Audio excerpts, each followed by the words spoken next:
ഈ അടുത്ത കുറേ നാളുകളായി മയക്കുമരുന്നിൻ്റെ ഉപയോഗത്തെപ്പറ്റി മാധ്യമങ്ങളിൽ വരുന്ന വാർത്തകൾ വളരെ ആശങ്കാജനകമാണ്. നമ്മുടെ കുഞ്ഞുങ്ങളെയും യുവജനങ്ങളെയും കാർന്നു തിന്നാൻ ശക്തി നേടി ലഹരി മാഫിയകൾ വളർന്നുകൊണ്ടിരിക്കുന്നു. പണ്ട് ആൽക്കഹോൾ മാത്രമായിരുന്നുവെങ്കിൽ ഇന്ന് ടുബാക്കോ, കൊക്കൈൻ, MDMA, LSD എന്നു തുടങ്ങി ലഹരികളുടെ ഒരു നീണ്ട നിര തന്നെ ലഭ്യമാണ്.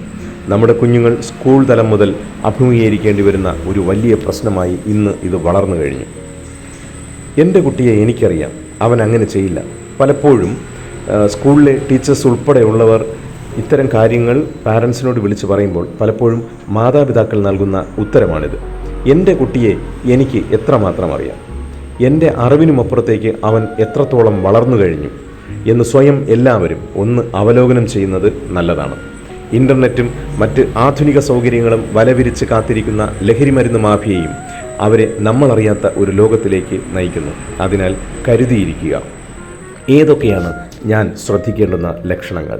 പ്രത്യേകിച്ച് കാരണമില്ലാതെ പഠന നിലവാരത്തിൽ പിന്നോട്ട് പോവുക, രഹസ്യങ്ങൾ ഒളിപ്പിക്കാൻ ശ്രമിക്കുന്ന സ്വഭാവം, മുറിക്കകത്ത് അസാധാരണമായ മണങ്ങൾ അനുഭവപ്പെടുക, കൂടുതൽ പോക്കറ്റ് മണി ആവശ്യപ്പെടുക, വീടുകളിൽ നിന്ന് പൈസ കളവ് പോവുക, വിലപിടിപ്പുള്ള സാധനങ്ങൾ കാണാതെ പോവുക, ഉറക്കത്തിൻ്റെ രീതിയിൽ വരുന്ന വ്യത്യാസം, അമിതമായ ഉറക്കം, കൂടുതൽ സമയം മുറി അടച്ചിടുക, അപരിചിതരോ പ്രായത്തിൽ മുതിർന്നവരോ ആയ പുതിയ കൂട്ടുകാർ, കൈകളിലോ ദേഹത്തോ കുത്തിവയ്പ്പിൻ്റെ പാടുകളോ അസാധാരണമായ നിറവ്യത്യാസമോ കാണുക, വസ്ത്രധാരണ രീതിയിൽ വരുന്ന പെട്ടെന്നുള്ള വ്യത്യാസങ്ങൾ. എനിക്ക് സംശയമുണ്ട്, ഞാൻ എന്തു ചെയ്യണം? പലപ്പോഴും രക്ഷിതാക്കളുടെ ഒരു ആശങ്കയാണ്, സംശയമാണ് ഇത്.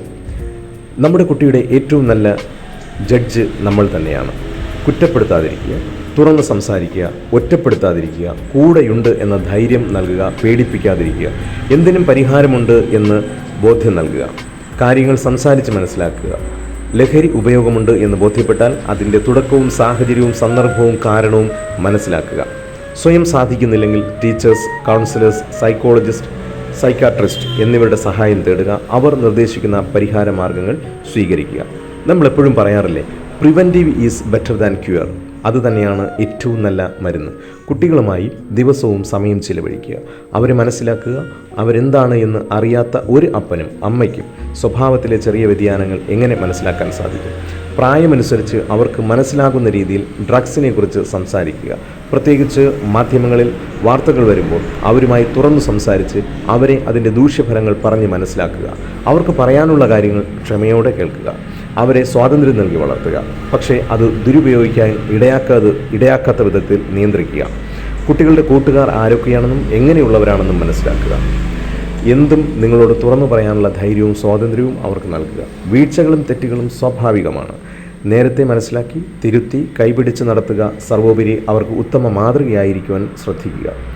നമുക്ക് നൽകിയിരിക്കുന്ന ഏറ്റവും അമൂല്യമായ സമ്മാനവും ഉത്തരവാദിത്വവുമാണ് നമ്മുടെ കുഞ്ഞുങ്ങൾ. പലപ്പോഴും അവർ പോലും അറിയാതെ ചെന്നുപെടുന്ന ലഹരിയുടെ കെണികൾ ഒഴിവാക്കാൻ അവരുടെ കൂടെ അവരെ മനസ്സിലാക്കി നമുക്കും അടിയുറച്ച് നടന്നു നീങ്ങാം.